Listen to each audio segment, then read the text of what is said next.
అనుభవిస్తారు. ప్రియమైన ప్రేక్షకులారా, మన సంస్కృతి సమాజంలో తల్లిదండ్రుల స్థానాన్ని అత్యంత గొప్పదిగా భావిస్తారు.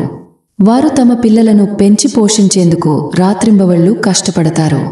తమ సొంత కోరికలను త్యజిస్తారు. జీవితాంతం పిల్లల బాగోగులే కోరుకుంటారు. కాని మీకు తెలుసా, కొన్ని పనుల వల్ల తల్లిదండ్రులు తెలియకుండానే పాపానికి పాల్పడతారు. చాలాసార్లు మనం చూస్తూ ఉంటాం. వివాహమైన తర్వాత కూతుర్లు తమ తల్లిదండ్రులను గౌరవంతో, ప్రేమతో ఇంటికి ఆహ్వానిస్తారు. వారికి రుచికరమైన వంటలు చేస్తారు. సౌకర్యంగా ఉండేలా చూసుకుంటారు. కానీ అనేక ప్రాచీన గ్రంథాలు, సంప్రదాయాలు మాత్రం ఇందుకు భిన్నంగా చెబుతున్నాయి.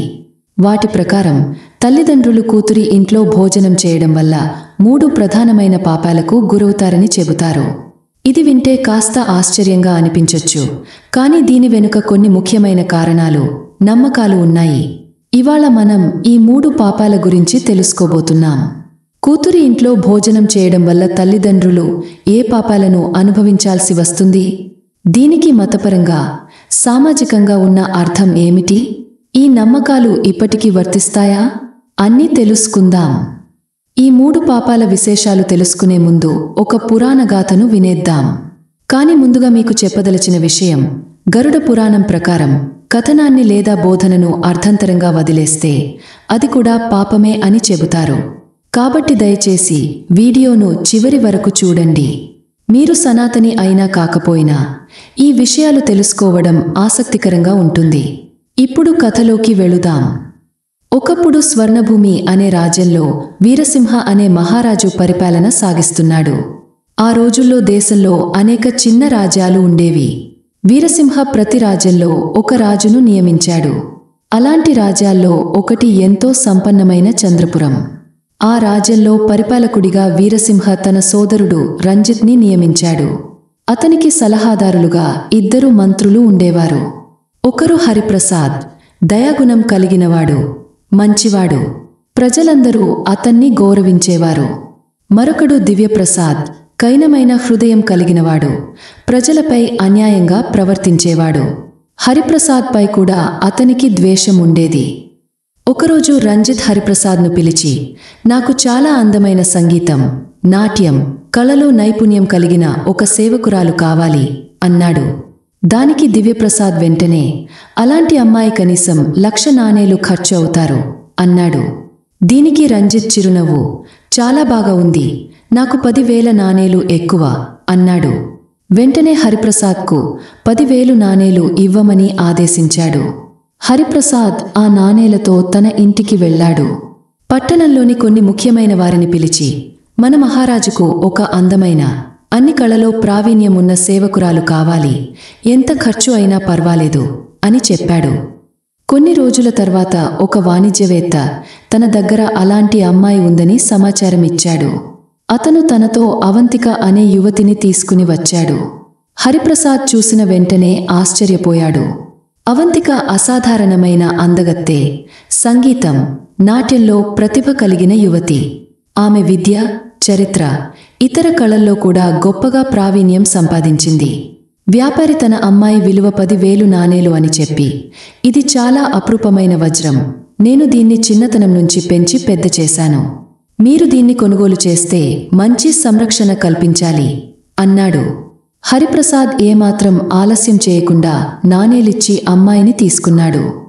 అయితే వ్యాపారి, ఇది చాలా పొడవైన ప్రయాణం చేసి వచ్చింది, 1 వారం పాటు విశ్రాంతి, మంచి ఆహారం, స్నానం కల్పిస్తే మరింత అందంగా కనిపిస్తుంది అని చెప్పాడు. హరిప్రసాద్ అతని మాటలను అంగీకరించి తన భార్యకు అవంతికను అప్పగిస్తూ, ఇంతటిని బాగా చూసుకో, ప్రతిరోజు 2 సార్లు వెచ్చని నీళ్లతో స్నానం చేయించు, తర్వాత రాజుగారి ముందుకు తీసుకువెళ్తా అని చెప్పాడు. అలాగే అవంతిక, నేను నిన్ను నా ప్రభువుకు అంకితం చేశాను, ఇక్కడ సౌకర్యంగా ఉండు, కాని ఒక విషయం, నా కుమారుడు అభిమన్యును జాగ్రత్తగా ఉండి దూరంగా ఉండు, అతను తన తల్లిని రోజుకు కొన్నిసార్లు కలుస్తుంటాడు అని హెచ్చరించాడు. అవంతిక తల వంచి, స్వామి, మీరు చెప్పింది సరికదా, నేను మీ ఆదేశాలను అతిక్రమించెను అని నిశ్చయంగా చెప్పింది. అంతటితో హరిప్రసాద్ రాజరిక దర్బారానికి వెళ్ళిపోయాడు. సాయంత్రం సమయం అభిమన్యు తల్లి వద్దకు వెళ్ళాడు. అక్కడ అతను ఒక అపురూప సౌందర్యవతిని చూశాడు. ఆమె సువర్ణకాంతి మెరుస్తున్న చర్మం, కమ్మని కన్నులు, ఆడే నడక అతని మనసును ఆకర్షించాయి. ఆసక్తిగా తల్లి దగ్గర, అమ్మా, ఈ అందమైన అమ్మాయి ఎవరు అని అడిగాడు. తల్లి నవ్వుతూ, ఇది బంగాళాఖాతంలో నుంచి వచ్చిన సేవకురాలు. నీ తండ్రి చంద్రపురం సేనాపతికి బహుమతిగా ఇచ్చేందుకు తీసుకువచ్చారు అని చెప్పింది. కాని అభిమన్యు మనసులో మాత్రం వేరే ఆలోచన వచ్చింది. ఈ అమ్మాయి సేనాపతికి కాకుండా నా జీవితం భాగస్వామిగా అయితే ఎంత బాగుండును. ఇక అవంతిక కూడా అభిమన్యుని చూసి మనసులో ఓ కోరిక పెట్టుకుంది. ఈ ఇద్దరి ప్రేమగా ఏమిటి? దాని మూలంగా ఏం జరిగిందో తెలుసుకోవాలంటే కథను కొనసాగించండి. స్త్రీల మధ్య ఎక్కువసేపు గడపకూడదు. భోజనం చేసిన తర్వాత బయటకు వెళ్లి నీ స్నేహితులతో కాసేపు గడుపు అని హరిప్రసాద్ చెప్పాడు. అభిమన్యుడు మనసులో అభ్యంతరం కలిగిన తండ్రి మాటను అంగీకరించాడు. 2 రోజులు గడిచాయి. హరిప్రసాద్ భార్య ఇంటి పని మనుషులతో కలిసి అవంతికను స్నానానికి పంపించింది. అక్కడ ఆమెకు చక్కగా స్నానం చేయించి అందమైన వస్త్రాలు అందించారు. తిరిగి వచ్చేటప్పుడు ఆమె సౌందర్యం మరింత ప్రకాశించింది. ఒక వృద్ధి ఆమెను చూసి ప్రశ్నించింది, అమ్మా, నువ్వు ఎవరు? ఎక్కడి నుంచి వచ్చావు? అవంతిక చిరునవ్వుతో, తల్లి, నేను మీ సేవకురాలిని. అవంతికను ఇప్పుడే స్నానం చేసి వచ్చాను అని చెప్పింది. అక్కడ ఉన్న మరికొంతమంది పని మనుషులు కూడా ఆమె అందాన్ని మెచ్చుకున్నారు. హరిప్రసాద్ భార్య చూస్తూ ఆశ్చర్యపోయింది. నీ అందం ఎంత పెరిగిపోయిందో, నేనే నిన్ను గుర్తుపట్టలేకపోయాను అని ఆశ్చర్యంగా అన్నది. ఆమె నవ్వుతూ, స్నానగృహంలో ఇంకా వేడి నీళ్లు మిగిలి ఉన్నాయా? పూర్తిగా అయిపోయాయా అని అడిగింది. అవంతిక సమాధానంగా, తల్లి, ఇంకా చాలానే వేడి నీళ్లు ఉన్నాయి అని చెప్పింది. అప్పుడు హరిప్రసాద్ భార్య, నాకు స్నానం చేయడానికి వెళ్లేలోపు ఎవరైనా వచ్చి నిన్ను కలవాలని ప్రయత్నిస్తే వారిని అడ్డుకో అని చెప్పి స్నానానికి వెళ్ళిపోయింది. అదే సమయంలో అక్కడ అభిమన్యుడు చేరుకున్నాడు. అమ్మా, ఇంకా స్నానం చేసి రాలేదు అని చూసి ఇది సరైన అవకాశం అనుకున్నాడు. వెంటనే అవంతిక చేతిని పట్టుకుని అక్కరలో ఉన్న గదికి తీసుకెళ్లిపోయాడు. అక్కడ ఉన్న పని మనుషులు అతడిని అడ్డుకునేందుకు ప్రయత్నించారు. కాని అభిమన్యుడు పట్టు వదలకుండా వారిని బలవంతంగా గది బయటికి నెట్టి అవంతికను లోపలికి తీసుకెళ్లాడు. ఆ వెంటనే తలుపు మూసేశాడు. అవంతికైతే ఇప్పటికే అభిమన్యుపై మోహం పెరిగిపోయింది. కొంతసేపు ఇద్దరూ ఒంటరిగా గడిపారు. అభిమన్యుడు బయటికి వచ్చేశాక అతడు బలవంతంగా లోపలికి తీసుకెళ్లాడని పని మనుషులు ఏడుస్తూ హరిప్రసాద్ భార్య దగ్గరికి పరిగెత్తారు. అమ్మా, ఆ ఓపిక పట్టండి అంటూ ఆవేదనతో అర్థం చెప్పే ప్రయత్నం చేశారు. హరిప్రసాద్ భార్య వారి మాటలు విన్న వెంటనే షాక్కు గురైంది. ఆవిడ గదిలోకి చేరేసరికి అభిమన్యుడు అప్పటికే వెళ్ళిపోయాడు. అవంతిక ఆమె తల పట్టుకుని కలవరపడుతున్నట్లు చూసి, ఏమైంది తల్లి? ఇంత ఆందోళనగా ఎందుకు ఉన్నారు? ఇంకా స్నానం కూడా చేయలేదే అని ప్రశ్నించింది. హరిప్రసాద్ భార్య కోపంతో, నన్ను నువ్వే అడుగుతావా? ఏమైందని నిజంగానే నీకు ఏమీ తెలియదా? నీ బాధ్యత ఏంటో మునుపే చెప్పా. నిన్ను సేనాధిపతి రణజీత్ కోసం కొనుగోలు చేశామని చెప్పా. మరి నువ్వు అభిమన్యుని దగ్గరకు ఎందుకు వెళ్ళావు అని ధ్వజమెత్తింది. అవంతిక ప్రశాంతంగా సమాధానం చెప్పింది. తల్లి, నేను ఎలాంటి తప్పు చేయలేదు. మీరు చెప్పినట్టు నన్ను మహారాజుకు సమర్పించాల్సిందని తెలుసు. కాని మీ కుమారుడు నన్ను తన సేవకు అప్పగించారని చెప్పారు. ఇక నుంచి చందర్పూర్ మహారాజుకు పంపించబోమని చెప్పారు. నాకు ఆయన ఆశ్రయం దొరికిందంటే మీరు ఎందుకు చింతిస్తున్నారు? నిజం చెప్పాలంటే నేను మొదటిసారి అభిమన్యుని చూసినప్పటి నుంచి నా మనసు కూడా ఆయన సేవలోనే ఉండాలని కోరుకుంది. నేను జీవితాంతం ఆయన సేవలోనే ఉండాలని అనుకుంటున్నాను. చందర్పూర్ సేనాధిపతిని చూసేనే భయమేస్తోంది.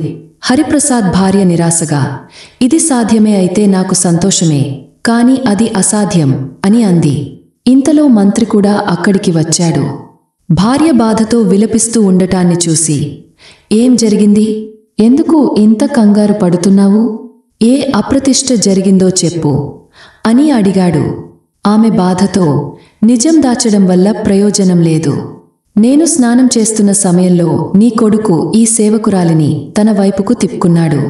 అది నిజమేనా అని ప్రశ్నించింది. ఈ మాట విన్న హరిప్రసాద్ అవాక్కయ్యాడు. తన తల పట్టుకుని, ఈ తలరాతే మరీ దారుణం. నా కొడుకు ఇంతటి అవివేకం చేశాడా? సేనాధిపతి కోసం ఎంతో గౌరవంతో ఉంచిన సేవకురాలిని ఇలా అవమానపరిచాడు. ఇది కేవలం మన పరువు పోయిందని సమస్య కాదు. సేనాధిపతికి తెలిసినట్లయితే మన జీవితాలే ప్రమాదంలో పడతాయి. అబద్ధానికి తలొగ్గిన వాడికి శిక్ష తప్పదు అని కలవరపడ్డాడు. తన భర్తను ఓదార్చుతూ, ఇప్పటికే జరిగిన విషయం గురించి బాధపడటం వృధా. ఇప్పుడు మనం ముందుకెళ్ళాలి. ఏదైనా పరిష్కారం కనుక్కోవాలి అని చెప్పింది. అలా చెప్పుకుంటూ ఆమె తన అన్ని ఆభరణాలను విప్పి, ఇవి అమ్మితే 1,00,000 నాణేలు వెచ్చక తప్పవు. మీరు తిరిగి పట్టణంలోని దళాలకు సమాచారం పంపి రాజుకు సేవ చేసే మరో మంచి సేవికను వెతకమని చెప్పండి అంది. భార్య హరిప్రసాద్ కోపంగా, నీవేమనుకుంటున్నావు? 1,00,000 నాణేలు పోయినందుకు నేను బాధపడుతున్నానా? నా గౌరవం పోతుందనే నా భయంలో ఒకసారి ఆలోచించావా? దివ్యప్రసాద్ నిశ్చయంగా రాజు వద్దకు వెళ్లి రాజుగారి కోసం తెచ్చిన సేవికను నేను తనుడికి ఇచ్చేశానని చెబుతాడు. భార్య మెత్తగా, స్వామి, నిజమే. దివ్యప్రసాద్ మీ పాత శత్రువే. కాని మన ఇంట్లో ఏం జరుగుతుందో అతనికి ఎలా తెలుస్తుంది? ఎవరో చెప్పినా మీరు రాజుగారికి చెప్పొచ్చు. ఆమెను పరీక్షించిన తర్వాత రాజుగారి సేవకు అనర్హురాలు అనిపించింది. అందుకే తిరస్కరించాం అని చెప్పండి. అప్పుడు దివ్యప్రసాద్ ఎంత మాట్లాడినా ప్రయోజనం ఉండదు. మీరు ప్రసాద్ దళాలని పిలిచి కొత్త సేవికను ఏర్పాటు చేసుకోండి అంది. హరిప్రసాద్ భార్య మాట విన్నాక కొంత శాంతించాడు. కాని ఇంకా అభిమన్యును క్షమించలేకపోయాడు. అభిమన్యు తండ్రి కళ్లను తప్పించుకుంటూ రాత్రి రాజభవనానికి వచ్చి తెల్లవారే ముందు వెళ్ళిపోతూ ఉండేవాడు. అయినా తల్లి గుండెల్లో ఎప్పుడూ ఒక భయం. వాడిని తండ్రి పట్టుకుంటే మళ్లీ కోపంతో వాడిని శిక్షిస్తాడా అని ఒకరోజు తల్లి భర్తను ప్రశ్నించింది. ఒకవేళ నీకు అవకాశం వస్తే నువ్వు ఏమి చేస్తావు? ఈ నేరానికి తప్పకుండా శిక్షిస్తాను అన్నాడు హరిప్రసాద్ కఠినంగా. భార్య ప్రేమగా, స్వామి, అతను నీ ఒక్కగానొక కుమారుడు. యువకులు తప్పులు చేస్తారు. కాని తన తప్పు తెలుసుకునేంతవరకు నీ శిక్ష తీవ్రంగా ఉండకూడదు. నా మాట వినండి. ఒకసారి వాడిని పట్టుకుని ఖడ్గాన్ని తీసి శిక్షించేలా నటించండి. అప్పుడు నేను వచ్చి వాడిని విడిపిస్తాను అంది. ఈ మాట హరిప్రసాద్కి నచ్చింది. మరుసటి భార్య సంకేతం ఇచ్చిన వెంటనే హరిప్రసాద్ రాజభవనం ద్వారానికి వెళ్లి అభిమన్యును పట్టుకున్నాడు. ఖడ్గం తీయగా భార్య పరుగెత్తుకుంటూ వచ్చి అతని చేయి పట్టుకుంది. నిజంగా శిక్షించాలనుకుంటే ముందు నన్ను చంపాలి అని ఆమె ధైర్యంగా అంది. అభిమన్యు భయంతో, నాన్నగారు, అలాంటి చిన్న తప్పుకు నన్ను సంహరించేస్తారా? భగవంతుడి ముందు ఏమని సమాధానం చెబుతారు అని వేడుకున్నాడు. హరిప్రసాద్ ఖడ్గాన్ని పక్కకు విసిరేసి, నీ తల్లి కోరిక మీదే నిన్ను వదిలిస్తున్నాను. ఇక నుంచి అవంతికను నీకు అప్పగిస్తున్నాను. కాని గుర్తుపెట్టుకో, ఆమెను భార్యగా గౌరవించాలి, సేవికగా కాక. ఇక ముందు ఎవరికీ అమ్మకూడదు అన్నాడు. అభిమన్యు ఆనందంగా అవంతికతో కలిసిపోయాడు. హరిప్రసాద్ కూడా వారిద్దరి ప్రేమను చూసి సంతృప్తిగా ఉన్నాడు. కాలం వేగంగా గడిచిపోయింది. ఒకరోజు మంత్రి హరిప్రసాద్ వేడి నీటితో స్నానం చేస్తుండగా శరీరానికి తక్షణమే చల్లదనం తగిలింది. ఫలితంగా అతను తీవ్రమైన జ్వరానికి గురయ్యాడు. వైద్యులు అతని ప్రాణాలు నిలబెట్టలేమని చేతులెత్తేశారు. తన చివరి క్షణాలు దగ్గర పడుతున్నాయని గ్రహించి తన కొడుకు అభిమన్యుని పిలిచి, బాబు, ముందు చెప్పినట్టే అవంతికను ఎప్పటికీ వదలకూడదు. ఆమెను ప్రేమతో కాపాడుకో, అమ్మకూడదు అన్నాడు. కొద్దిసేపటికే మంత్రి కన్ను మూశాడు. అభిమన్యు తండ్రికి అంత్యక్రియలు నిర్వహించి 30 రోజులు శోకాన్ని పాటించాడు. ఈలోపు అతని స్నేహితులు అతన్ని ఓదార్చి వచ్చేందుకు వస్తూనే ఉన్నారు. క్రమంగా వారి సందర్శన పెరిగింది. అభిమన్యు యువకుడిగా అనుభవరహితుడు. అందువల్ల ఆ స్వార్థపరులైన స్నేహితులు అతని అమాయకత్వాన్ని ప్రయోజనంగా మలచుకున్నారు. భోగ విలాసాల్లో డబ్బు ఖర్చు చేయండి అని వాళ్లు సూచించగా అభిమన్యు కళ్ళు మూసుకుని ఖర్చు పెడుతూ పోయాడు. అతని సంపాదన వాళ్ల జేబుల్లోకి వెళ్ళిపోతోంది. ఒకరోజు అవంతిక అతన్ని దగ్గరకు తీసుకుని, ఈ స్వార్థపరుల కోసం ఎంత డబ్బు పోగొట్టుకున్నావో చూడు. ఇకనైనా బుద్ధిగా ఉండి అసలు విషయాలపై దృష్టి పెట్టాలి అంది. ఖర్చు ఆపేయి అని అభిమన్యుడు నవ్వుతూ చెప్పాడు. ఏం మాట్లాడుతున్నావు? నా తండ్రి చనిపోయినప్పుడు తమ ఆస్తిని వెంట తీసుకెళ్లారా? అదే విధంగా నేను కూడా ఈ ధనాన్ని వెనుకకు తీసుకెళ్లలేను. కాబట్టి ఈ డబ్బును ఆనందంగా గడపడానికి ఎందుకు ఉపయోగించకూడదు? కొన్ని రోజుల తర్వాత అతని గృహ నిర్వాహకుడు అతని వద్దకు వచ్చాడు. తాత పుస్తకాన్ని తెరిచి మొత్తం పరిస్థితిని వివరించాడు. స్వామి, మీరు చాలా తక్కువ సమయంలో విపరీతంగా ఖర్చు చేసేశారు. మీకు సేవ చేసేవారు మీ నిర్లక్ష్యాన్ని చూడలేక వెళ్ళిపోతున్నారు. ఇప్పటికే చాలామంది పని మానేశారు. ఇది ఇలాగే కొనసాగితే నేను కూడా మీ సేవ చేయలేను. మీరు మీ వ్యయాన్ని తగ్గించుకోండి, లేకపోతే నా ఖాతా పూర్తి చేసి వెళ్ళిపోవాల్సి ఉంటుంది. నిర్వాహకుడు ఎంత చెప్పినా అభిమన్యుడు తన ఖర్చును తగ్గించలేదు. పైగా అతని స్నేహితులు మరింత లాభం పొందాలని చూశారు. ఎవరో ఒకరు వచ్చి, మీ తోట ఎంతో బాగుంది, అది నాకు ఇవ్వండి అని అడిగితే అర్థం లేని అభిమన్యుడు వెంటనే ఆ తోటను వారి పేరుతో రాసిపెట్టేవాడు.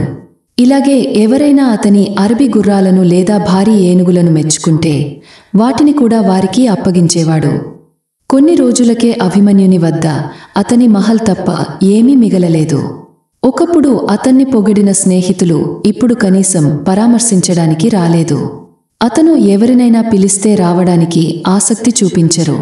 వచ్చినా కొద్దిసేపు నిలబడి వెళ్ళిపోతున్నారు. ఎవరో ఇల్లంతా పనులు ఉన్నాయని, మరొకరు భార్య అనారోగ్యంగా ఉందని ఆలు చెప్పేవారు. ఈ పరిస్థితిని చూసిన అవంతిక బాధతో అభిమన్యుని దగ్గరకు వచ్చి, ప్రియతమా, నీకు అప్పుడే చెప్పాను, నీ స్నేహితులంతా స్వార్థపరులు. నీ ధనం ఐశ్వర్యం ఉన్నంతవరకు మాత్రమే నీకు దగ్గరగా ఉన్నారు. ఇప్పుడు నువ్వు ఇబ్బంది పడుతుంటే ఒక్కరైనా నిన్ను ఆదుకుంటున్నారా అని ప్రశ్నించింది. పరిస్థితి మరింత దారుణంగా మారింది. ఆదాయ మార్గాలన్నీ మూసివేయబడ్డాయి. ఇంట్లో సామాను సేవకులు ఒక్కొక్కరుగా అమ్ముడు పోయారు. జీతం తీసుకునే వారంతా ముందే వెళ్ళిపోయారు. చివరకు ఇంట్లో తినడానికి అన్నము మిగలలేదు. 2 రోజులపాటు భోజనం లేకుండా ఉన్నాక 3వ రోజు అవంతిక కన్నీరు మున్నీరుగా చెబుతూ, ప్రియతమా, ఇంకో మార్గం లేదు, నన్నే అమ్మేయి, ఆ డబ్బుతో ఏదైనా చెయ్యి అని అన్నారు. అభిమన్యుడు బాధతో, లేదా అవంతిక, నిన్ను అమ్ముకో అవ్వడం నాకు అసాధ్యం. కాని నా స్నేహితులు ఈ కష్ట సమయంలో తప్పకుండా సహాయం చేస్తారని నాకు నమ్మకం అని నమ్మకంగా చెప్పాడు. అవంతిక చిరునవ్వుతో, నీ మాయా భ్రమను విడిచిపెట్టు, నీకు నిజమైన మిత్రుడు ఎవరూ లేరు అని సమాధానమిచ్చింది. అభిమన్యుడు వ్యతిరేకిస్తూ, ఇలా అనకు, నువ్వు వారి మంచితనాన్ని అర్థం చేసుకోలేకపోతున్నావు అని అన్నాడు. అవంతిక ప్రశాంతంగా మౌనంగా ఉండిపోయింది. తదుపరి రోజు ఉదయం అభిమన్యుడు తన ఓ స్నేహితుడి ఇంటికి వెళ్ళాడు. అతను ఇంటికి వెళ్లి సేవకునికి తన పేరు చెప్పాడు. సేవకుడు లోపలికి వెళ్లి యజమానిని గమనించగానే, అభిమన్యుడు వచ్చాడా? అబ్బా, నీ వల్లే నా కర్మే కాలిపోయింది. లోపలికి ఎందుకు పిలిచావు? చెప్పు, నేను ఇంట్లో లేనని అని కోపంగా చెప్పాడు. అభిమన్యుడు ఇదంతా బయటనుంచే విని ఆశ్చర్యంతో నిలిచిపోయాడు. కొద్దిసేపటి తర్వాత సేవకుడు వచ్చి, స్వామి ఇంట్లో లేరు అని చెప్పాడు. అభిమన్యుడు మౌనంగా వెళ్ళిపోయాడు. అతను మళ్లీ మరో మిత్రుని ఇంటికి వెళ్ళాడు. కాని అక్కడ ఇదే పరిస్థితి. మిత్రులు ఒకరి తర్వాత ఒకరు, నాన్న, మనం ఎక్కడ ఉండాలి? అందుకే నా సూచన ఏమిటంటే, నన్ను సేవకుల మార్కెట్కి తీసుకెళ్ళు. నీకు గుర్తుందా, నీ నాన్నగారు నన్ను 10,000 నాణేలకి కొనుగోలు చేశారు.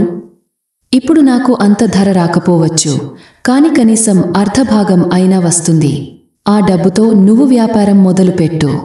వ్యాపారం లాభాల బాట పట్టిన తర్వాత నన్ను తిరిగి కొనుగోలు చేయి అని అవంతిక చెప్పింది. ఆమె మాటలు విని అభిమన్యుడు కన్నీళ్లు పెట్టుకుంటూ, నిన్ను నా ప్రాణానికి మించిన ప్రేమతో ప్రేమిస్తున్నాను. నా నాన్నగారికి ఒక మాట ఇచ్చాను, ఎలాంటి పరిస్థితుల్లోనూ నిన్ను అమ్మను అని అన్నాడు. అందుకు అవంతిక కన్నీటి కళ్లతో, ప్రియతమా, నీ మాట నిజమే.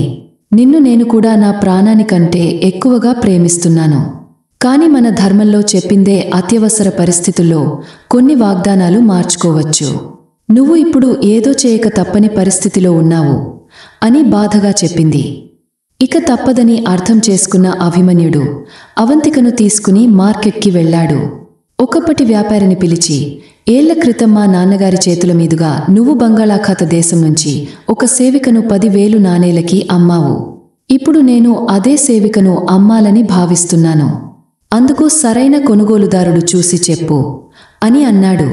వ్యాపారి అంగీకరించి ఇతర సేవికలతో పాటు అవంతికను ఒక ఇంట్లో ఉంచి తాళం వేసేశాడు. తర్వాత యూనాని, ఫ్రాన్స్, ఆఫ్రికా వంటి వివిధ దేశాల నుంచి వచ్చిన ఇతర సేవకులను అమ్ముతున్న వ్యాపారులను కలిసి, మీరు అనేక దేశాల నుంచి సేవకులను తెచ్చారు, కాని నేను చూపించబోయే సేవికను మించిన అందం, గుణగణాలు మరెవరికి రావు. ఎవరైనా ఒక వృత్తాకార వస్తువు చూసి సుపారి అనుకుంటారు, కాని ప్రతి గుండెటి వస్తువు సుపారి కాదు. ప్రతి మెత్తటి వస్తువు అంజీర్ కాదు. ప్రతి ఎర్రటి వస్తువు మాంసం కాదు. ప్రతి తెల్లటి వస్తువు పాల కాదు. అలాగే ఈమె కూడా ఏ సామాన్యమైన సేవిక కాదు అని గర్వంగా చెప్పాడు. వ్యాపారులు అవంతికను ఓ క్షణం పరిశీలించి, ఇంత అందమైన, విద్యావంతమైన సేవికను మేము ఇప్పటివరకు చూడలేదు. మేమంతా కలిసి 4,000 నాణేలకే కొనుగోలు చేస్తాం.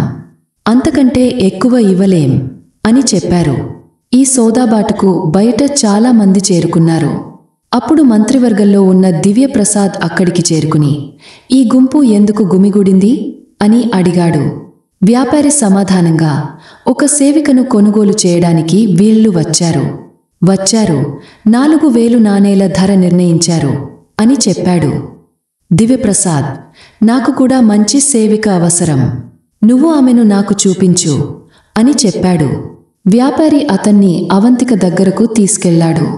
ఆమెను బాగా పరిశీలించిన దివ్యప్రసాద్, నేను కూడా 4,000 నాణేలకే కొనుగోలు చేస్తాను. ఎవరైనా ఎక్కువ ధర ఇస్తే వాళ్ళు తీసుకెళ్లవచ్చు అని అన్నాడు. అయితే వ్యాపారులకు అతని వద్ద పోటీ చేయడానికి ధైర్యం లేకపోవడంతో వారు మౌనంగా ఉండిపోయారు. అప్పుడు వ్యాపారి అభిమన్యుని దగ్గరకు వచ్చి, నిజం చెప్పాలంటే మీ సేవికకు తక్కువ ధరే వస్తోంది. నేను మరికొంత సమయం వేచి చూస్తే 5,000 లేదా 6,000 నాణేలు వచ్చే అవకాశముంది అని చెప్పాడు. అంతలో మళ్లీ దివ్యప్రసాద్ తన ఊరేగింపుతో అక్కడికి చేరుకున్నాడు. గుంపును చూసి, ఇక్కడ మళ్లీ ఎందుకు గుమిగుడారు అని అడిగాడు.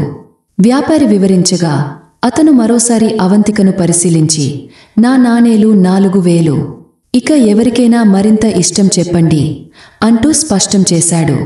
అదే సమయంలో ఇతర వ్యాపారులకు తన కంటి చూపుతో అధిక ధర అనుకోవద్దని సంకేతం ఇచ్చాడు. దీన్ని చూసిన అభిమన్యుడు, దివ్యప్రసాద్ మా కుటుంబానికి శత్రువు. ఎట్టి పరిస్థితుల్లోనూ నా ప్రియమైన సేవికను అతనికి అమ్మను అని అణచివేసిన కోపంతో అన్నాడు.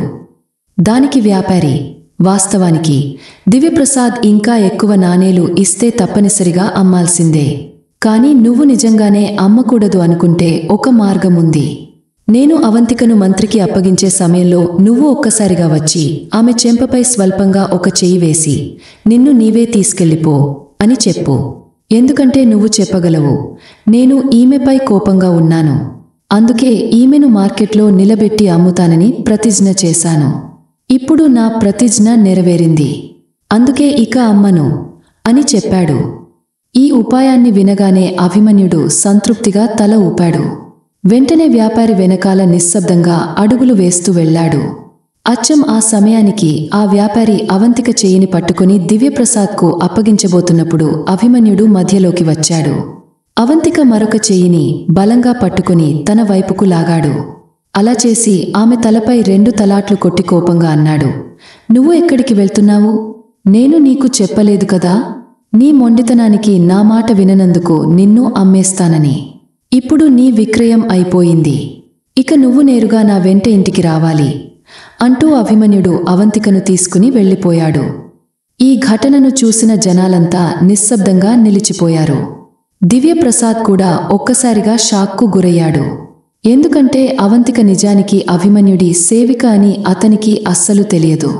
ఈ అవమానాన్ని తట్టుకోలేక దివ్యప్రసాద్ కోపంతో ఊగపోయాడు. వెంటనే తన గుర్రం మీద ఎక్కి మార్గమధ్యలోనే అభిమన్యుడిని అడ్డగించాడు. అతనిపై కోడెతో కొట్టేందుకు ప్రయత్నించాడు. కాని అభిమన్యుడు ముందే అప్రమత్తంగా ఉండడంతో ఒక్కసారిగా దివ్యప్రసాద్ చేయిని బలంగా పట్టుకుని అతన్ని గుర్రం మీద నుంచి కిందికి లాగేశాడు.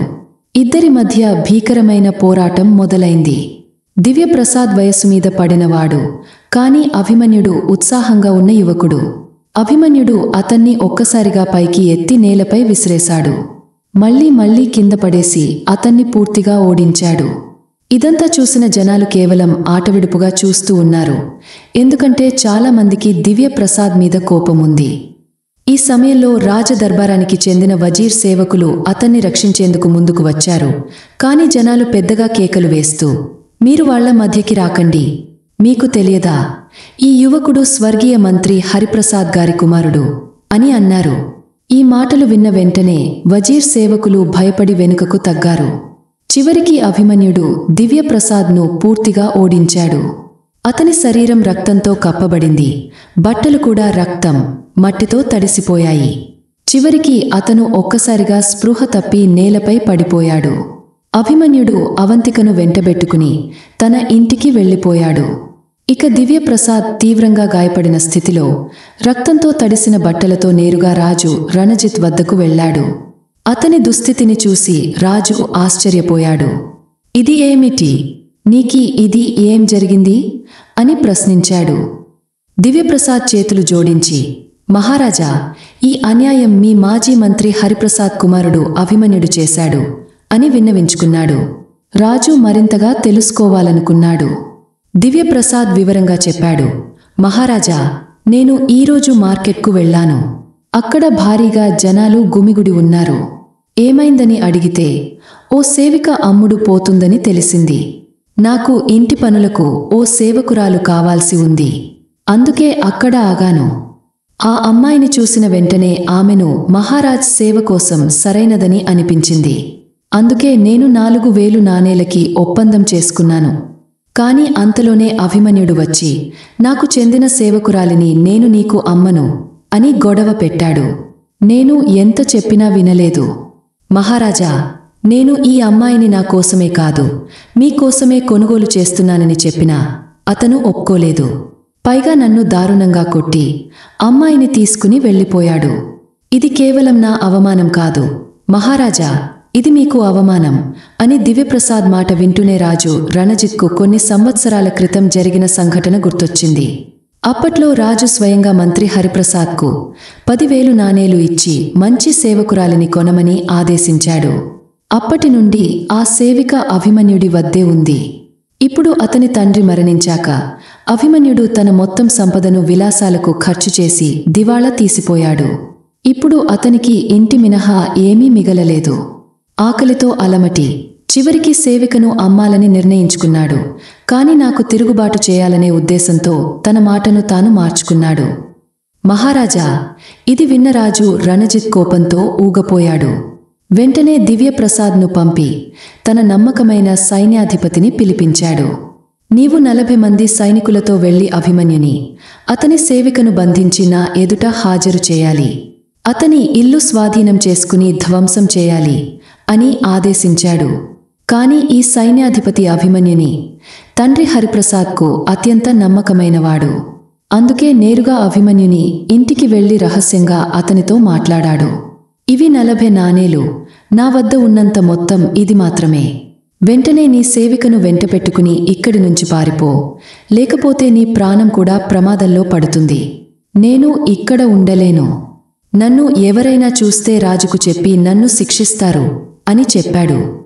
ఈ విషయం విన్న వెంటనే అభిమన్యుడు అవంతికను పిలిచి జరిగిన సంగతిని చెప్పాడు. వెంటనే తన ఇంటి వెనుక గోడను కూల్చి అక్కడి నుంచి పారిపోయాడు. వారు కొంత దూరంలో ఉన్న ఓ నది ఒడ్డుకు చేరుకున్నారు. అదే సమయంలో ఓ చిన్న నౌక స్వర్ణభూమి వైపుకు ప్రయాణించేందుకు సిద్ధంగా ఉంది.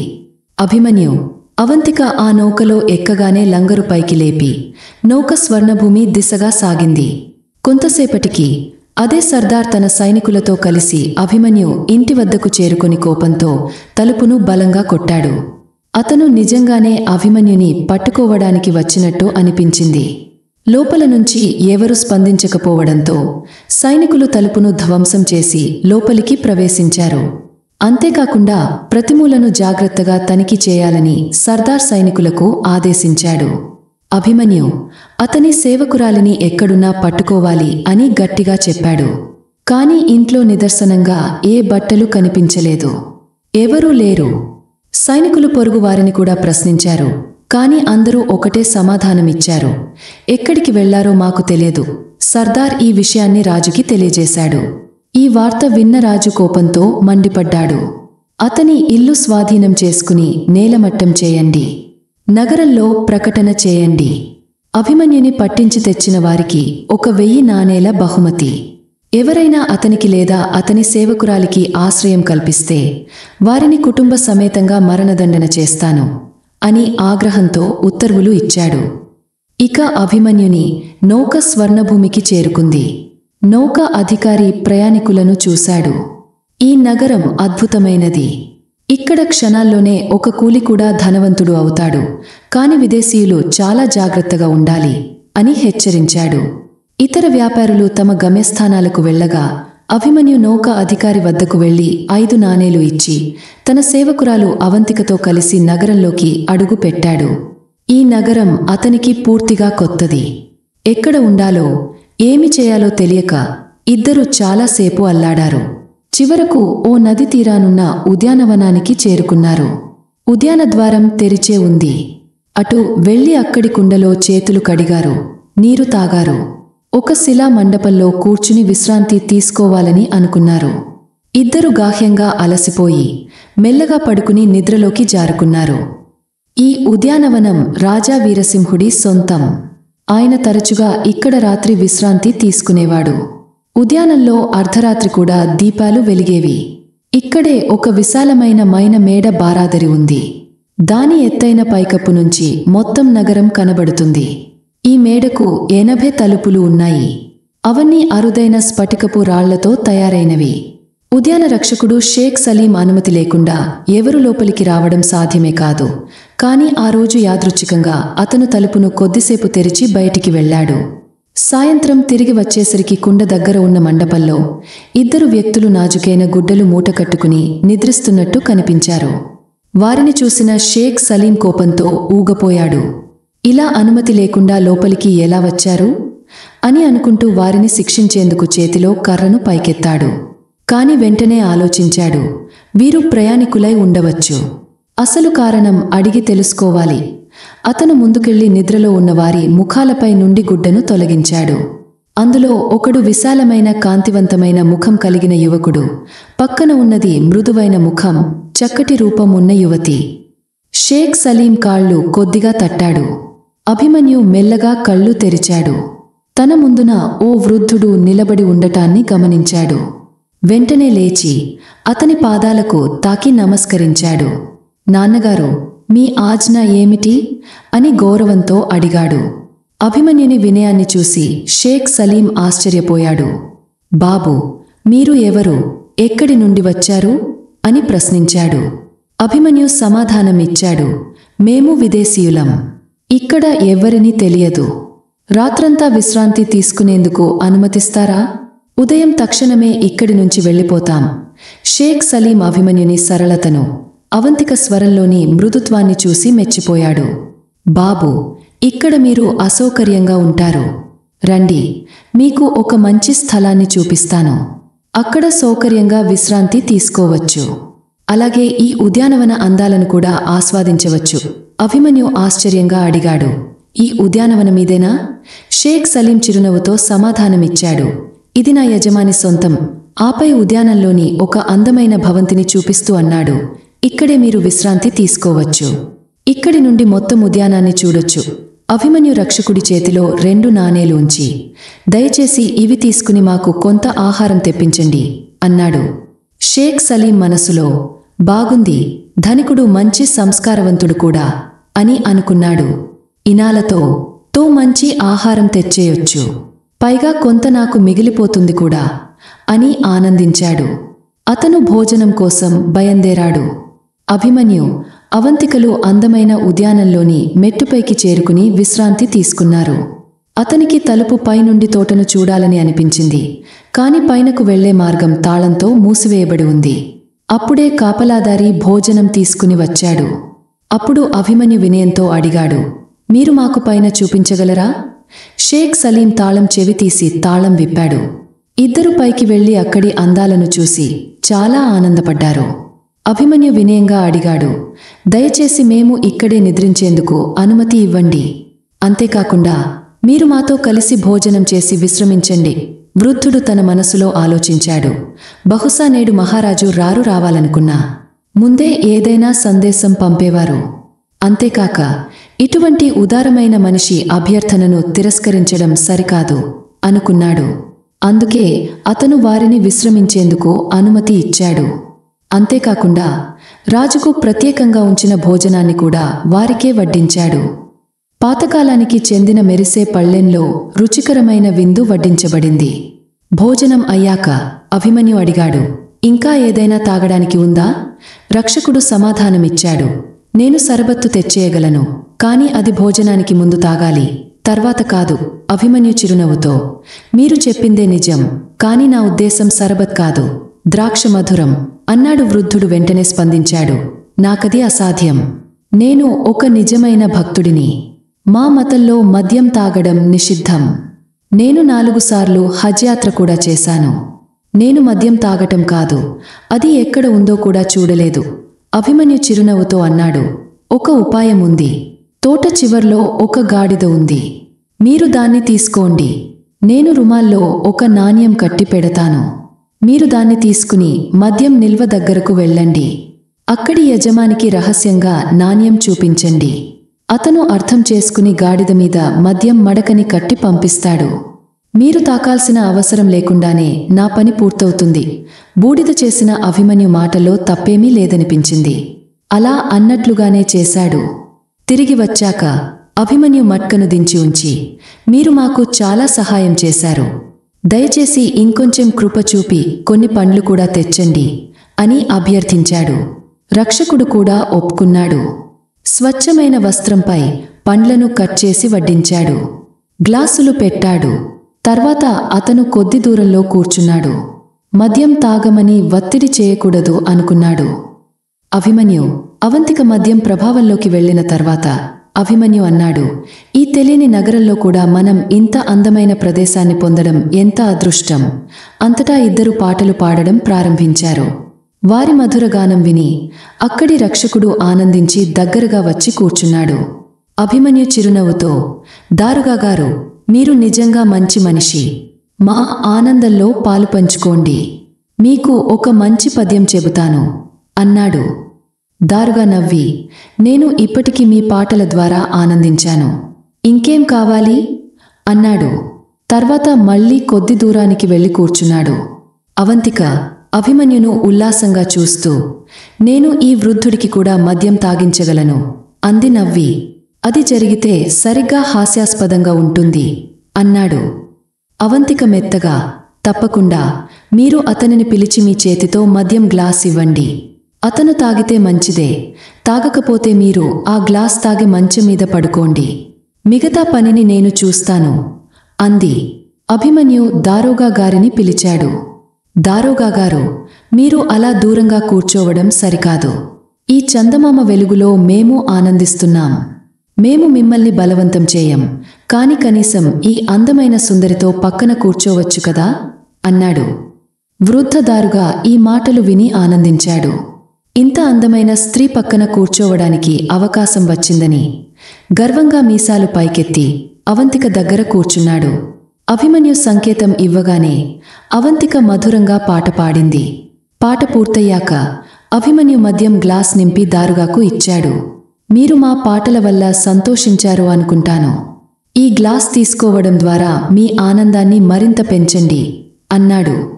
వృద్ధుడు చిరునవ్వుతో, నేను ఇప్పటికే నా పరిమితులు చెప్పాను, తప్పకుండా తాగలేను అన్నాడు.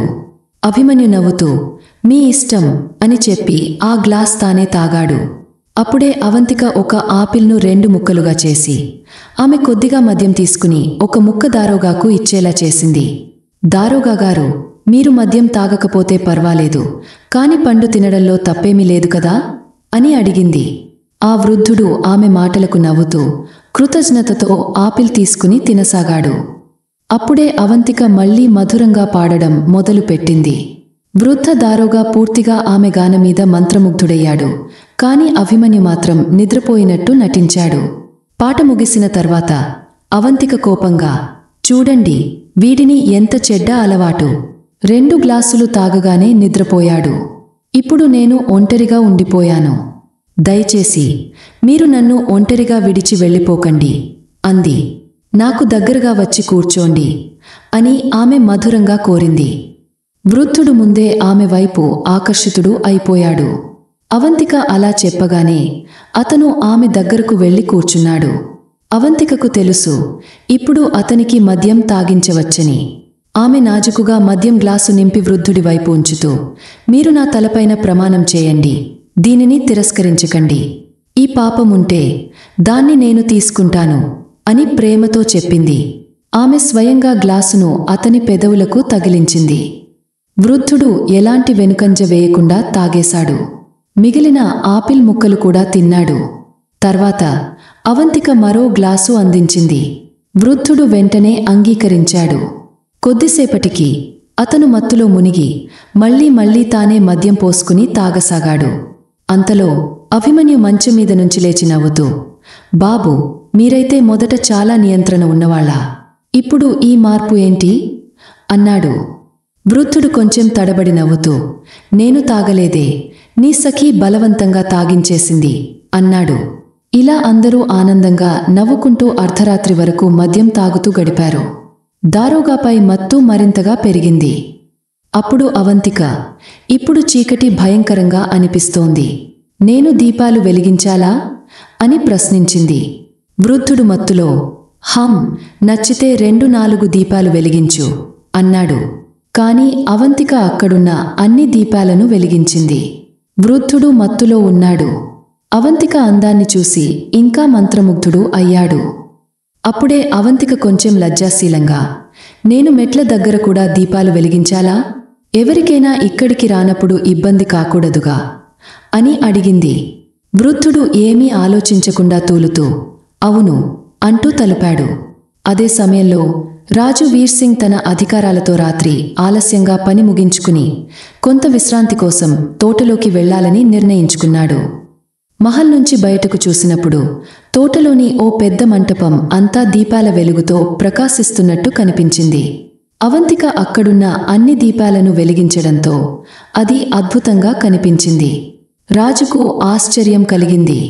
వెంటనే మంత్రి రఘునాథ్ను పిలిచి, ఇది ఏమిటి? నేను ఇక్కడ మహల్లో ఉన్నాను, మరి తోటలో అంత వెలుగు ఎలా అని ప్రశ్నించాడు. రఘునాథ్కు కూడా అర్థం కాలేదు. కాని అతను స్వభావానికి నిజాయితీ గల వ్యక్తి. దారోగాను కాపాడాలని భావించి, బహుశా దారోగాగారు ఎవరికైనా విందు పెట్టి ఉండొచ్చు అని అబద్ధం చెప్పాడు. రాజు కుతూహలంతో, నిజమేనా అని సందేహించాడు. అందుకే సాధారణ పౌరుడిలా దుస్తులు మార్చుకుని రఘునాథ్ ముఖ్య భద్రతా అధికారి విభూషణులను వెంట తీసుకుని ఎవరూ తెలియకుండా తోట వైపు వెళ్లాడు. అక్కడికి వెళ్లి చూడగా తోట ప్రధాన ద్వారం తెరిచి ఉంది.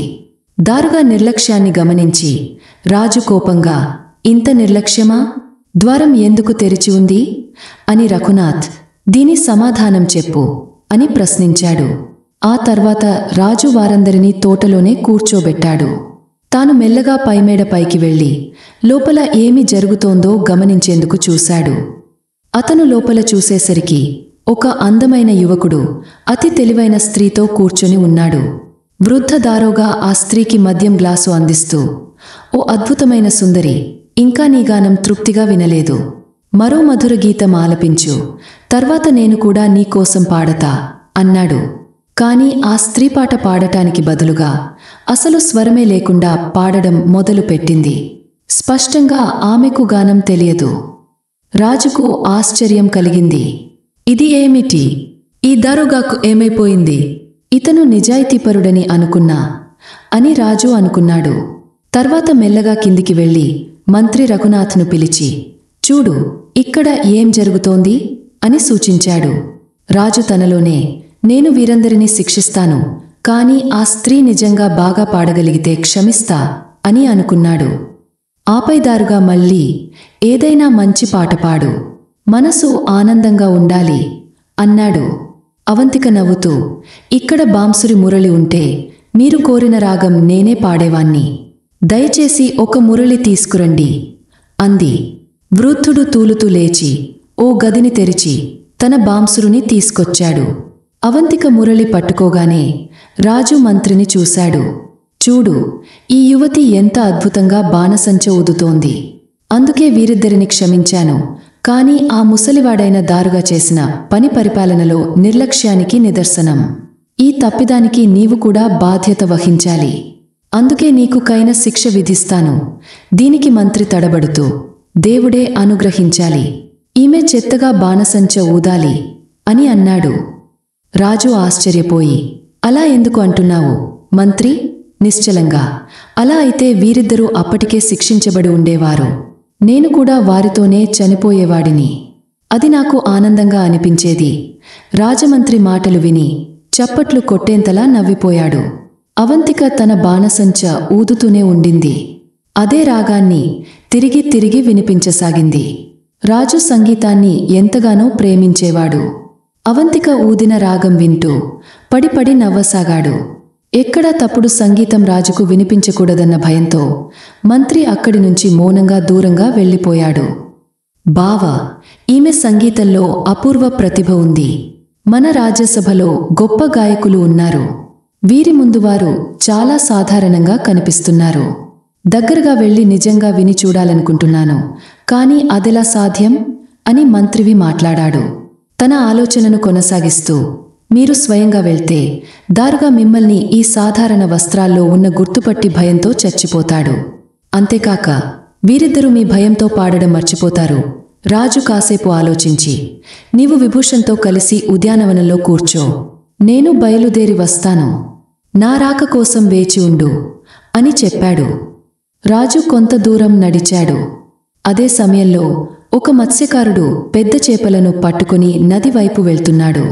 రాజు అతన్ని ఆపి, భయపడకు, నీకు గొప్ప బహుమతి ఇస్తాను. కేవలం నా బట్టలు ధరిస్తూ నీవి నాకు ఇవ్వు. ఆ తర్వాత నిశ్శబ్దంగా ఇంటికి వెళ్ళిపో. మత్స్యకారుడు సమ్మతించి రాజు చేపలు పట్టే వ్యక్తిలా మారిపోయాడు. చేతిలో 2 పెద్ద చేపలు పట్టుకుని ఉద్యానవనంలోకి తిరిగి ప్రవేశించాడు. రాజును కొత్త వేషధారణలో చూసిన రఘునాథ్, విభూషణ్ కూడా ఆయనను గుర్తుపట్టలేదు. మంత్రి రాజును గమనించి, ఈ మత్స్యకారుడు బహుమతి కోసం వచ్చాడు అనుకుంటాను. త్వరగా వెళ్ళిపో అని గట్టిగా అన్నాడు. రాజు విరగబడి నవ్వాడు. నీవు నన్నే గుర్తుపట్టలేకపోతే మరెవరు పట్టరాని పరిస్థితి. మంత్రి తల తిప్పి, మీరు సత్యం చెప్పారు మహారాజా. ఇక మీరు సంకోచించకుండా పైకి వెళ్ళి ఆ యువతి సంగీతాన్ని ఆస్వాదించండి. రాజు చేపలు పట్టే వ్యక్తిలా మారిపోయి చేతిలో 2 చేపలు పట్టుకుని గదికి చేరుకున్నాడు. తలుపు తట్టాడు. లోపలి నుంచి దారుగా ప్రశ్నించాడు, ఎవరు? రాజు మరింత వినయంతో, ప్రభూ, నేనే మత్స్యకారుడు గరిధర్. మీకు విందు ఉంది అని విన్నాను. అందుకే మీ అతిథులకు బాగా నచ్చేలా 2 గొప్ప చేపలు తీసుకొచ్చాను. దారుగా మద్యం మత్తులో ఉన్నాడు. రాజును గుర్తుపట్టలేదు. ఓ మత్స్యకారుడివా లేక రాత్రి తిరిగే దొంగవా? ఏమైనా సరే లాగండు చూద్దాం. రాజు చేతిలో ఉన్న చేపలను ఇచ్చాడు. అవంతిక వాటిని చూసి, వీటిని వేయించుకుంటే అద్భుతంగా ఉంటుంది అని ఆనందంగా అంది. దారుగా వెంటనే గరిధర్, వెంటనే ఇవి వేయించు అని ఆదేశించాడు. రాజు, ఆగండి ప్రభూ అని, అవును వెంటనే చేస్తాను అని చెప్పి నిశ్శబ్దంగా కిందకి వెళ్ళిపోయాడు. రాజు, రఘునాథ్, విభూషణ్ వద్దకు వెళ్ళి ఈ చేపలను సరిగ్గా శుభ్రపరిచి రుచిగా వేయించండి అని చెప్పాడు. రఘునాథ్ వంటలో ప్రావీణ్యం కలవాడు.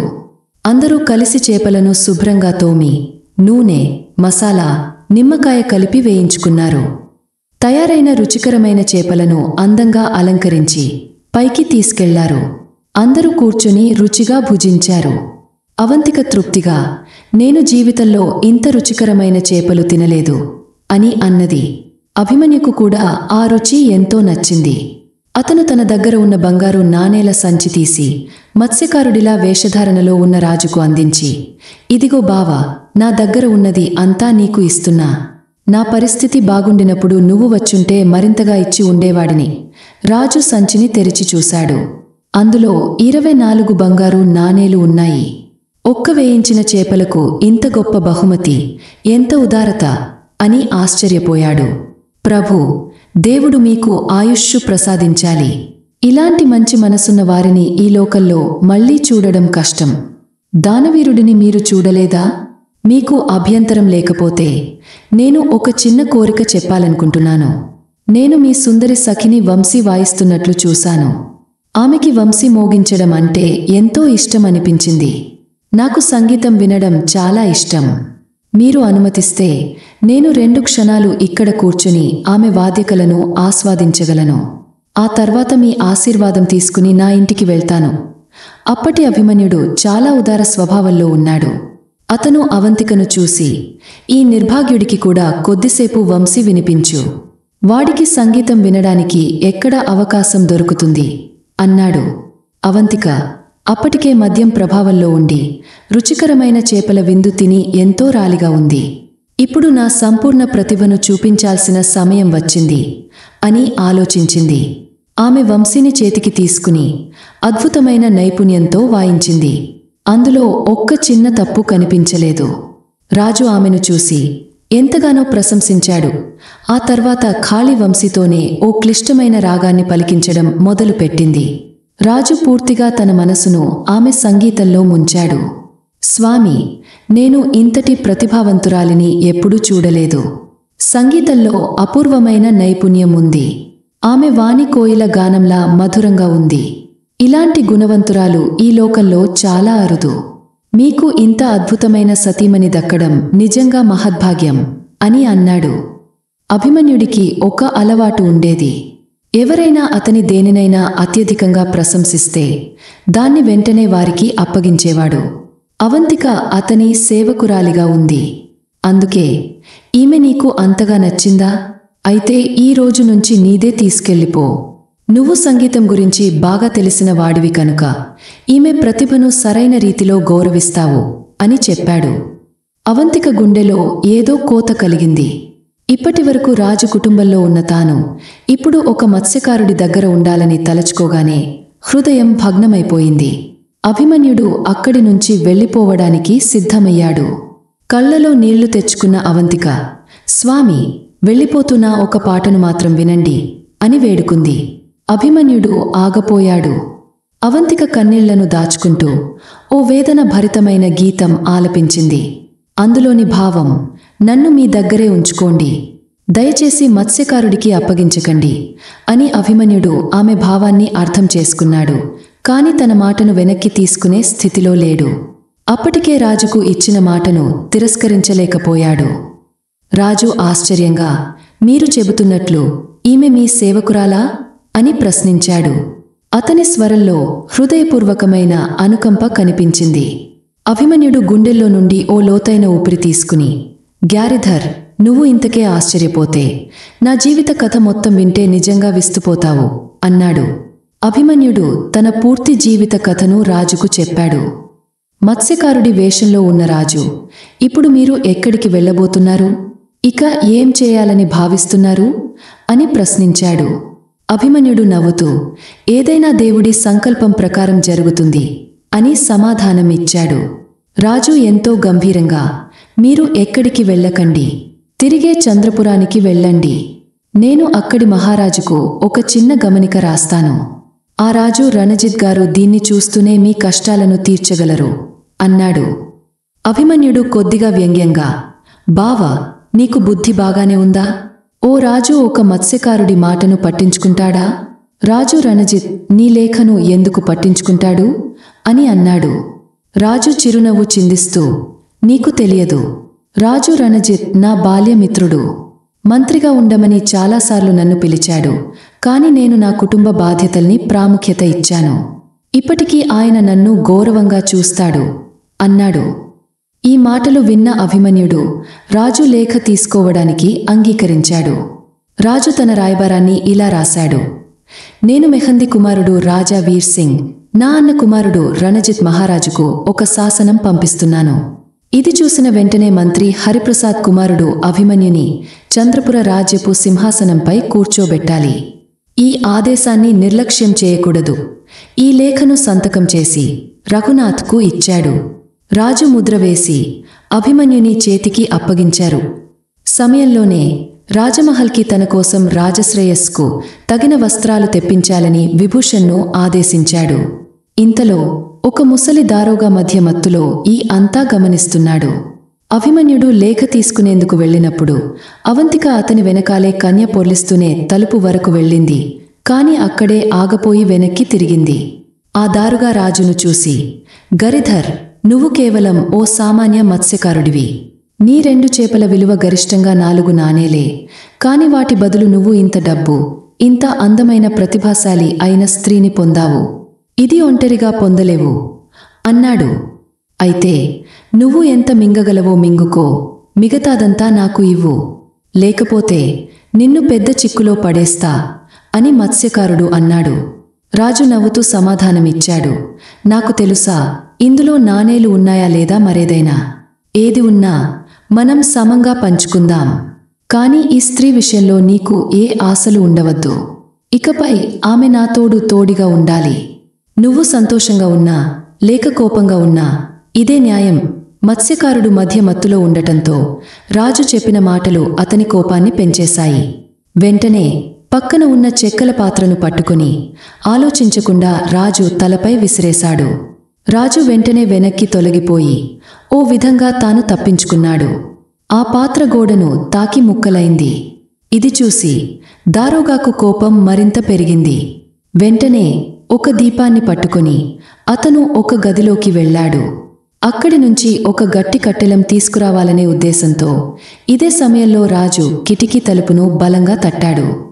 ఈ శబ్దం విన్న విభూషణ్, 4 సేవకులు వెంటనే పైకి వచ్చారు. అక్కడ ఒక చిన్న రాజసింహాసనం ఉండేది. రాజు తాను రాజవేషధారణలో సింహాసనంపై కూర్చున్నాడు. 4 సేవకులు రాజుపై తగిన భద్రత ఏర్పాట్లు చేసుకున్నారు. ఒకవైపు రఘునాథ్, మరొకవైపు విభూషణ్ నిలబడ్డారు. ఇలా పైకప్పు మీద ఒక చిన్న రాజ ఏర్పడింది. ఇదిలా ఉండగా వృద్ధదారుగా ఒక గట్టి కట్టెలాన్ని పట్టుకుని మత్స్యకారుడిని వెతుక్కుంటూ బయలుదేరాడు.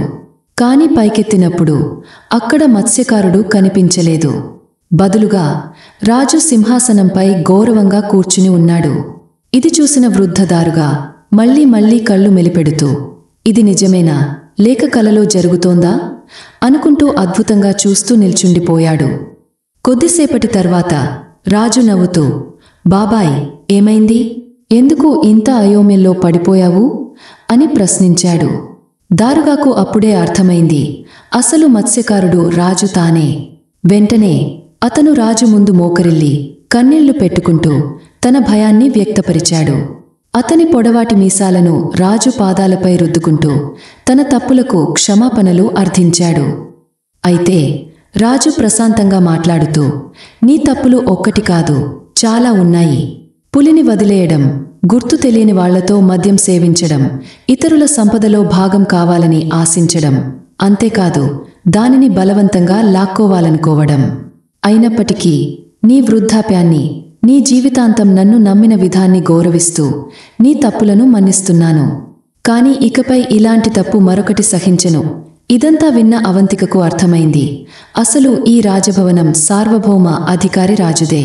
ఇకపై తన భవిష్యత్తు ఎవరి చేతుల్లో ఉందో స్పష్టంగా తెలిసిపోయింది. ఆ తర్వాత రాజు అవంతికతో ఇలా అన్నాడు, ఇప్పటికీ అర్థమైపోయిందిగా, నేను నా జీవితంలో ఇంత ఉదారంగా ఉన్న వాడిని చూడలేదు. అభిమన్యుడు అంత గొప్ప మనసున్నవాడు ఈ లోకంలో ఎవ్వరూ లేరు. అతను కేవలం ప్రశంస కోసమే తన అత్యంత ప్రియమైన వస్తువును వదిలేయడానికి సిద్ధంగా ఉన్నాడు. నేను ఒక ఉత్తరాన్ని రాసి అతనిని చంద్రపురం రాజుగా నియమించాను. అతను అధికార బాధ్యతలు తీసుకున్న తర్వాత నేను నిన్ను కూడా అక్కడికి పంపిస్తాను. అప్పటి వరకు నువ్వు నా భవనంలో సురక్షితంగా ఉండవచ్చు. అవంతికకు ఆనందానికి హద్దులు లేవు. రాజు ఆమెను తన మహలుకు తీసుకువెళ్లి మరునాటి ఉదయమే తన రాణి రాజబాల చేతిలో అప్పగించాడు. ఆమెతో చెప్పాడు, ఇప్పటి నుంచి దీనికి తగినంత ప్రేమ, ఆదరణ ఇవ్వాలి. ఎందుకంటే ఇది చంద్రపురం కొత్త రాజు అభిమన్యుడి భార్య. కొన్నాళ్ల తర్వాత అతని దగ్గరకు పంపించాలి. అభిమన్యుడు మీన్వైల్ ఓ నౌకపై నేరుగా మహారాజా రణజిత్ దర్బార్కి వెళ్లాడు. అప్పటికే రాజు కొన్ని కేసుల పరిష్కారంలో బిజీగా ఉన్నాడు. అభిమన్యుడు ధైర్యంగా ముందుకు వచ్చి, మీ పాత స్నేహితుడు మీకోసం ఈ ఉత్తరం పంపారు అంటూ రాజుకు అందించాడు.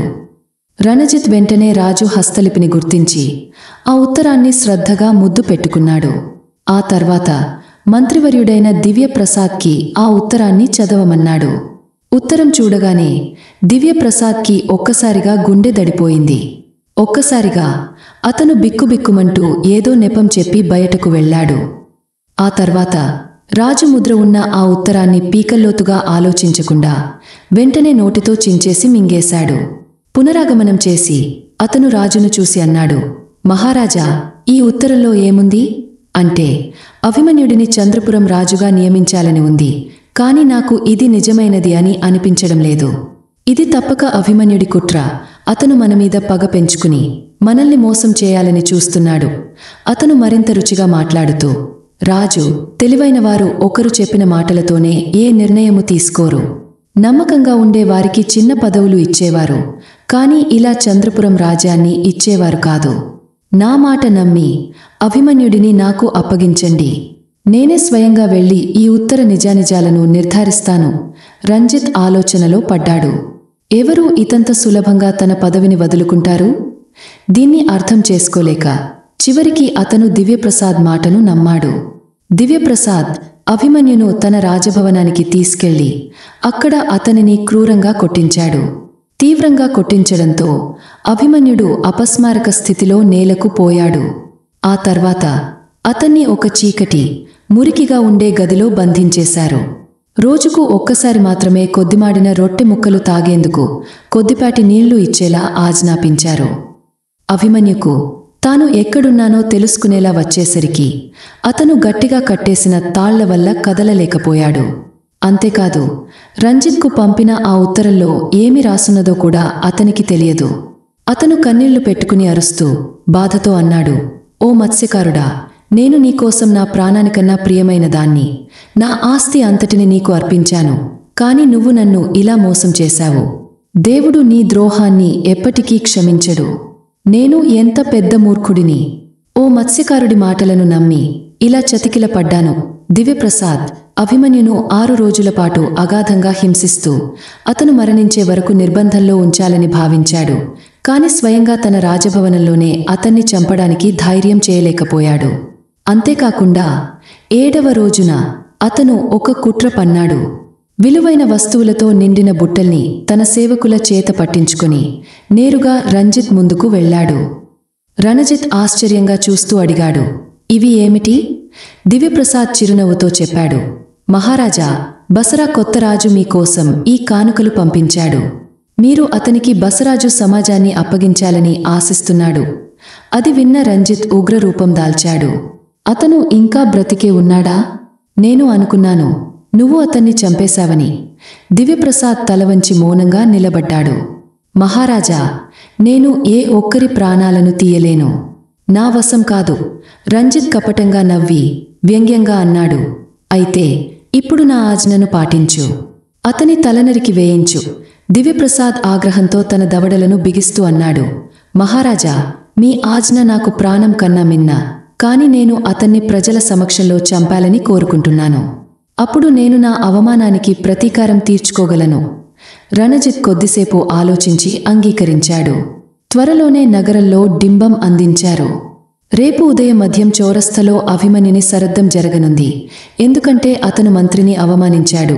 దివ్యప్రసాద్ అభిమన్యుని అవమానించేందుకు అతన్ని ఒక అందగొడ్డపై కట్టేసి శిక్షాస్థలానికి తీసుకెళ్లాలని ఆదేశించాడు.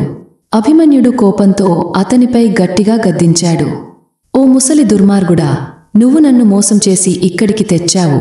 కాని గుర్తుంచుకో, దేవుడు నిరపరాధుల రక్తాన్ని చిందించిన వారిని ఎప్పటికీ క్షమించడు. దివ్యప్రసాద్ చిరికిపోతూ అన్నాడు, దుష్టుడా, నన్ను అందరి ముందు అవమానిస్తున్నావా? కాని నీకు త్వరలో నీ పని వస్తుంది. అభిమన్యును నగరంలోని మధ్య చౌరస్తాలోకి తీసుకెళ్లారు. అక్కడే పెద్ద నేరస్తు శిక్షలు అమలు చేయడం ఆనవాయితీ. శరచ్ఛేదం జరిపే జల్లాది ముందుకు వచ్చి అన్నాడు, నేను నీ తండ్రి కాలంలో సేవకుడిని. కాని నా విధికి అతీతంగా ఏమీ చేయలేను. నీకు ఏదైనా చివరి కోరిక ఉంటే చెప్పు. అభిమన్యుడు తలెత్తి శాంతంగా అన్నాడు, నాకు కొద్దిగా నీళ్లు కావాలి. జల్లాది వెంటనే సేవకుడిని పంపించి నీళ్లు తెప్పించాడు. అభిమన్యుడు నీటిని నెమ్మదిగా తాగసాగాడు.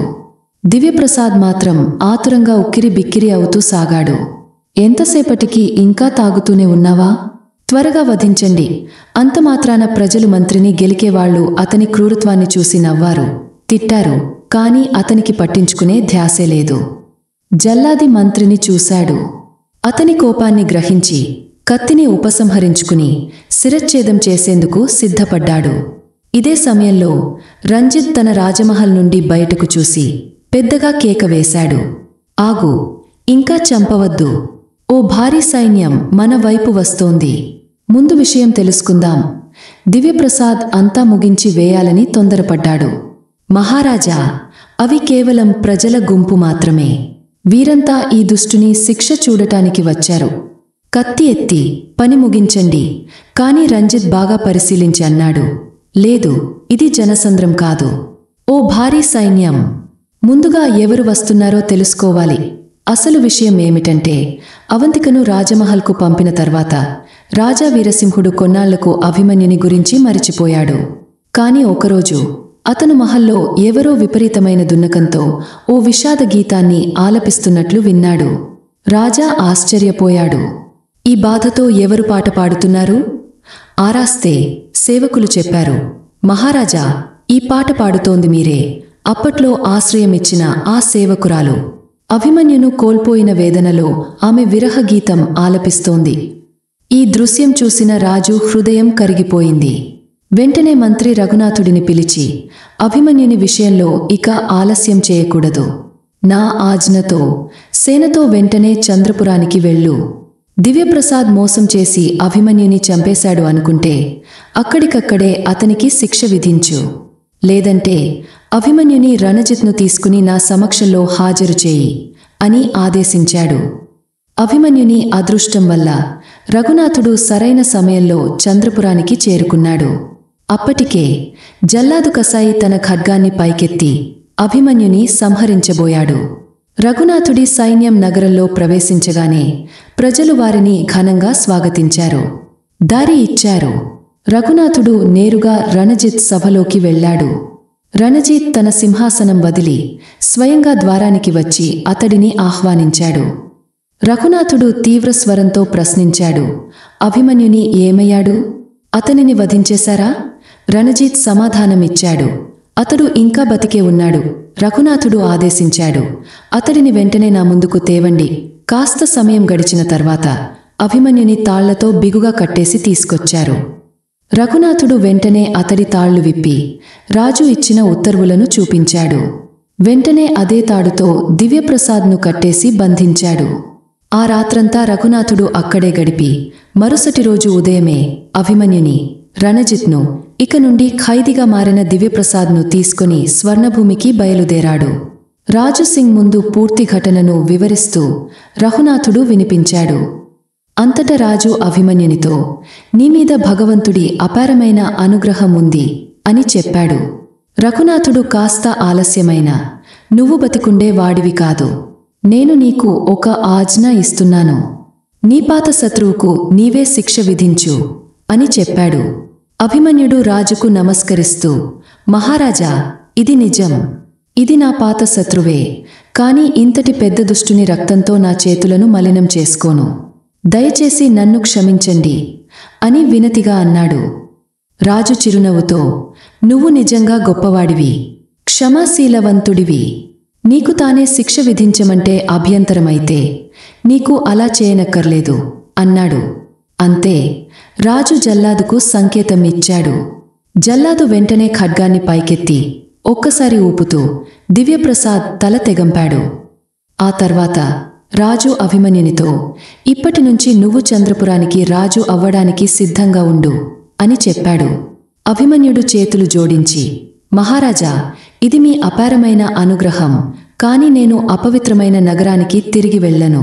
మీ పాదాల చెంతనే ఉండే అనుమతి ఇవ్వండి అని వేడుకున్నాడు. రాజు అతడి వినతి మన్నించాడు. అతడికి పెద్ద భూమిని, రాజభవనాన్ని బహుకరించాడు. అంతేకాదు, అవంతికను కూడా అతనికి తోడుగా ఇచ్చాడు. ఇదంతా జరిగినప్పటికీ రాజు రణజిత్పై అసంతృప్తిగా ఉన్నాడు. ఎందుకంటే మొదటి ఆజ్ఞను అతను అమలు చేయలేదు. కాని రఘునాథుడు రాజుతో, అంతేకాకుండా ఈ ఆలస్యం వల్లే అభిమన్యుని ప్రాణాలు కాపాడబడ్డాయి అని చెప్పాడు. రాజు ఆ మాట విన్న తర్వాత రణజిత్ను క్షమించి తిరిగా అతని పదవిని కొనసాగించేలా అనుమతించాడు. ఈ విధంగా సత్యం, న్యాయం, ధర్మం విజయం సాధించాయి అంటూ మనం ఎప్పుడూ వినే మాటలు నిజమే. సత్యం ఎంత తొందరపడి ఎదురు వచ్చినా చివరికి నెగ్గేది అదే. కొడుకు ఇంట్లో భారం అవ్వడం పాపమట. కూతురు పెళ్లి అయిన తర్వాత ఆమె భర్త అంటే అల్లుడికి ఆ ఇంటి ఆస్తిపై హక్కు ఉంటుంది. తల్లిదండ్రులు తరచుగా కూతురు ఇంటికి వెళ్లి భోజనం చేస్తే అది తమ జీవనం కొరకు పరాయి ఇంటి మీద ఆధారపడుతున్నట్లుగా భావిస్తారు. హిందూ ధర్మశాస్త్రం ప్రకారం ఇది తప్పుడు పద్ధతిగా చూడబడింది. తల్లిదండ్రులు తమ ఆత్మగౌరవాన్ని కాపాడుకోవాలి. తరచుగా అల్లుడు ఇంట్లో భోజనం చేస్తే అది కూతురు అల్లుడు వారి కుటుంబ సభ్యుల మధ్య కలహాలకు దారితీయొచ్చు. మనుస్మృతిలో చెప్పబడిన ఒక వాక్యం ప్రకారం స్వకర్మణ స్వజీవనం అన్యస్యన భుంజిత అంటే మనిషి తన కృషితోనే జీవించాలి, ఇతరుల సంపాదనపై ఆధారపడకూడదు. అందుకే కూతురు ఇంట్లో భోజనం చేయడం తల్లిదండ్రుల గౌరవానికి భంగం కలిగించే చర్యగా పరిగణించబడింది. సామాజికంగా కూడా ఇది తగదు అనుకుంటారు. 3 పుణ్యాలు నశించిపోతాయట. ధర్మశాస్త్రాల ప్రకారం తల్లిదండ్రులు తమ పిల్లలకు దేవతలతో సమానమైనవారు. వారు ఎప్పుడూ ఆశీర్వాదాలు ఇచ్చేవారిగా ఉండాలి, కానీ ఏమీ కోరుకునేవారు కాకూడదు. తల్లిదండ్రులు కూతురు ఇంట్లో భోజనం చేస్తే వారు తాము కూడబెట్టుకున్న పుణ్యాన్ని కోల్పోయే అవకాశం ఉంటుంది. ఎందుకంటే తల్లిదండ్రుల రుణం జీవితాంతం చెల్లించేందుకు కూతురు ప్రయత్నిస్తుంటుంది.